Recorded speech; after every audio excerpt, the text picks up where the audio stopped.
Hi, back with more percent problems with using proportions. And so these first applications I'm going to go over, you may have seen a few applications in the word problems, but these applications, first I'm going to go over ones that are all examples where we need to find the part. And you may have seen some things like these on IXL. So the shipping and handling is a part based on the $69 base, the price. So of the price. So the price was $69. That's why it's on the bottom. It is 15%, so I set it up. I cross multiply, and then when I divide, I get $10.35. Right? We're talking about money, so 2 decimal places should not be any problem. That makes sense.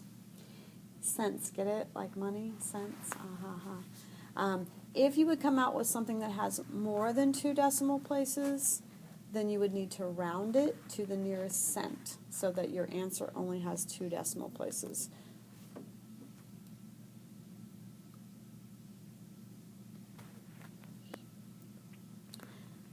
So in this next one, the original price is $28.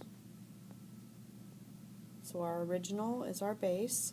How much is the discount if it's 20% off? Not asking how much the sale price is, just how much is the discount. So the discount would be a part of the 28, and it's 20% off. So there's our setup. We can cross multiply and divide. You should come up with $5.60.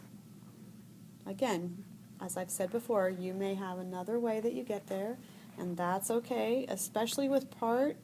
We often know that we can multiply, and we kind of instinctively know where to put the decimal so that it makes sense, so that it's reasonable. But our proportion will also work. So if I cross multiply here, the sales tax on $32 is $2.24.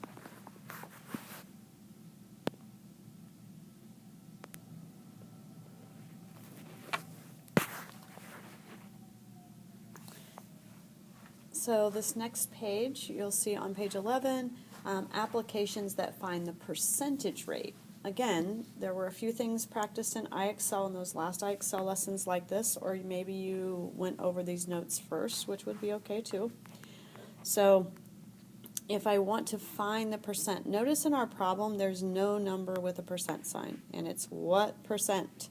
So X is over 100, and then I need to figure out which number goes where. Well, it says of 25.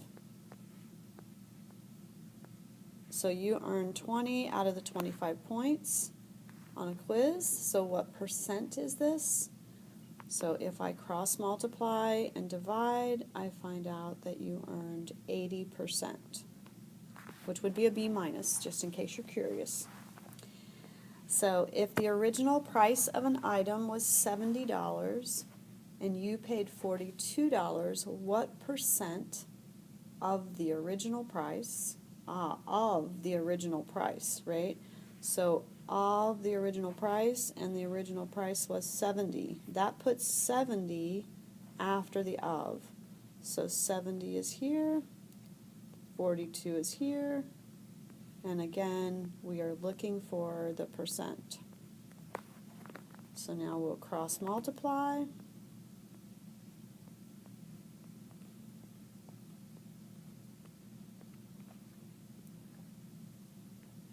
And divide.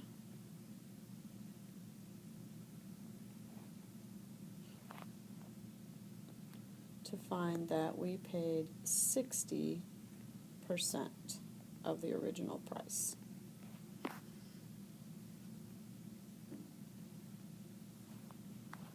All right, so next up we're going to be finding the base.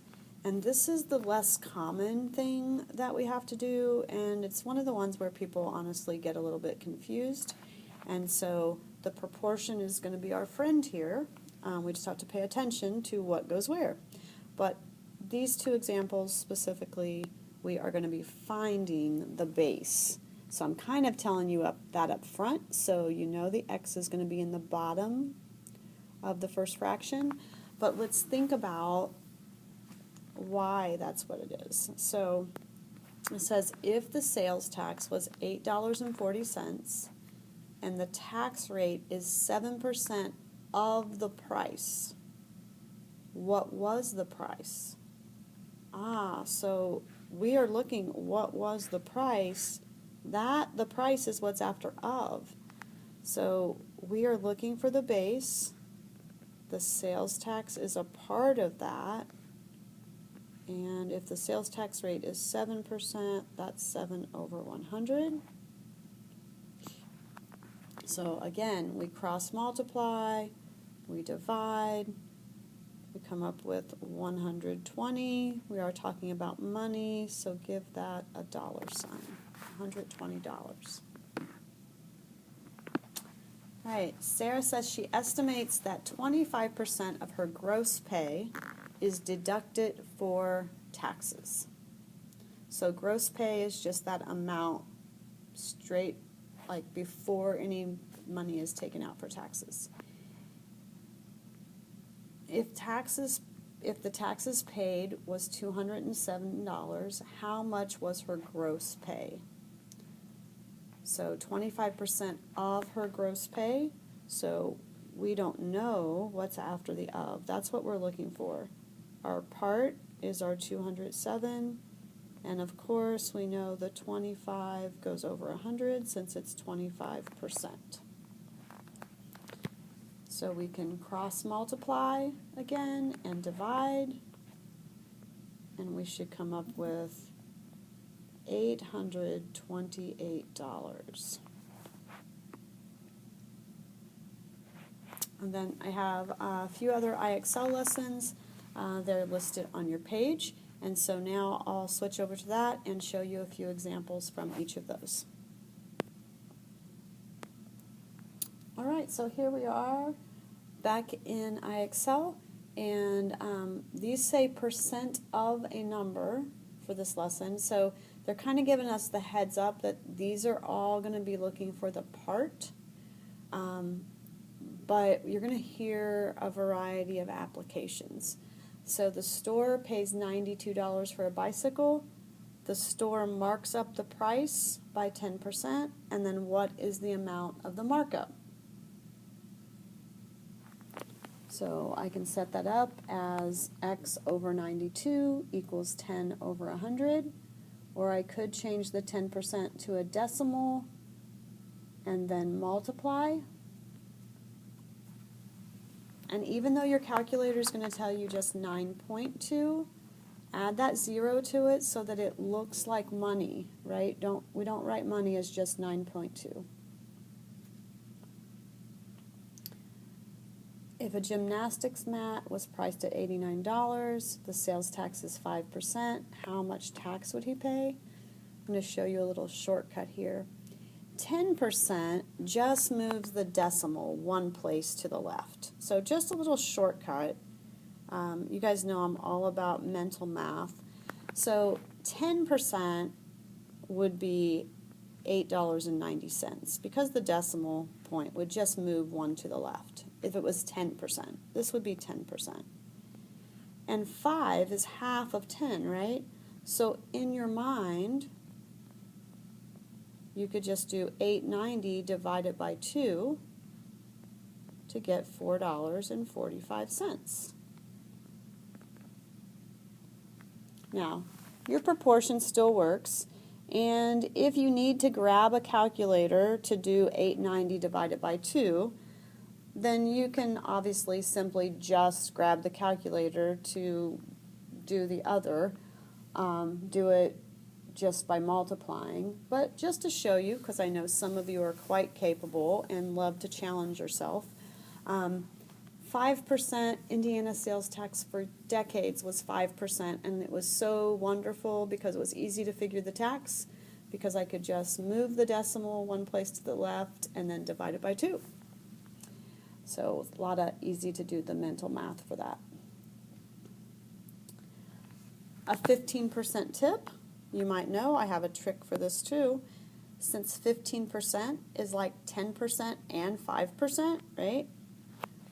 So 10% would be $3.50, right? Because I just moved the decimal one to the left. And then 5% would be half of that. So half of $3.50 is $1.75. And then I add $1.75 and $3.50 in my head. Here I'm doing it on the screen so you can see what's going on in there. Now, again, your proportion would work. You can do x over 35 is 15 over 100. You could do 35 times 0.15. There are many ways to still come up with the same $5.25.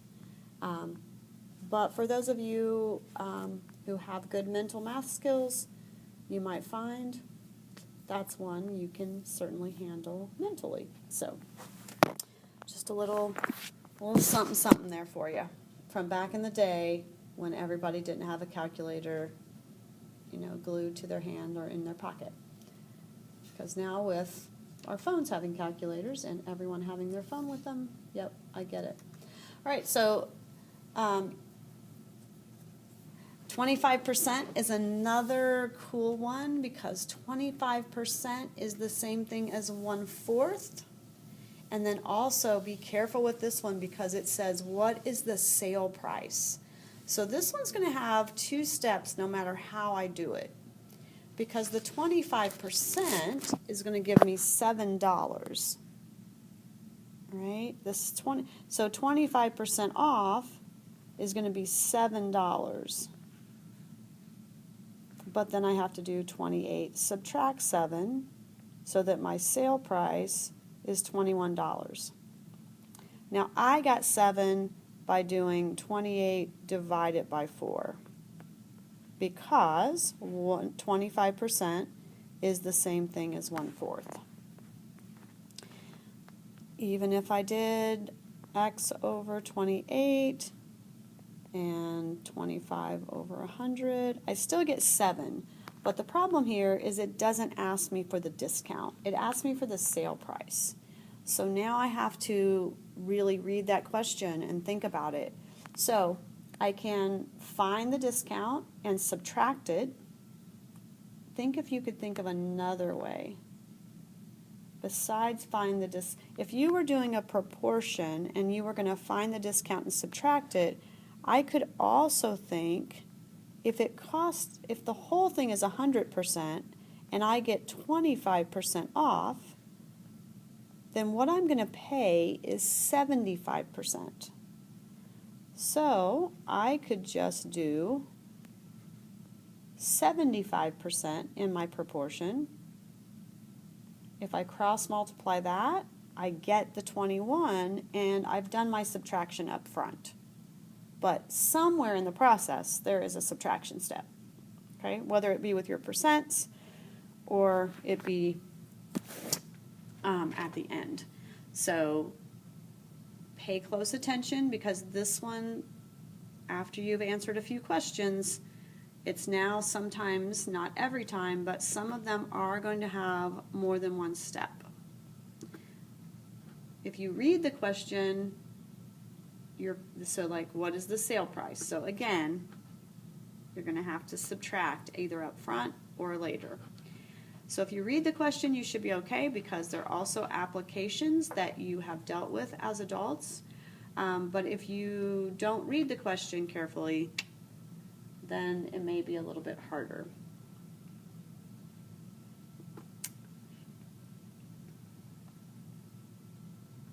So here, with sales tax, it costs $924 to buy an $880 crystal sculpture. What is the sales tax percentage? So we've got a couple ways we can do this.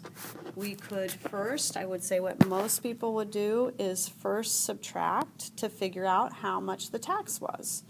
So if I do 924, subtract 880, I get $44. $44 was the tax. So that's my part. And then which thing would be the base? What was the sales tax based on? Yeah, it was based on this before tax number. And then X over 100 since we're looking for the percent.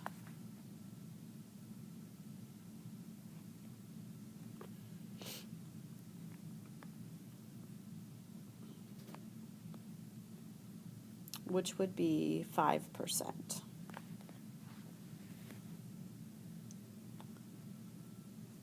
Okay, so I'm going to be just seeing how things go in class. We may not use all of these lessons, but I think they do show us some great examples of how percents are used, and we all have to purchase items. None of us are living off the grid and things, so we all have to purchase items. And so we are quite used to seeing these numbers, and this helps us be a better informed consumer. So again, that was page 11 in our notes.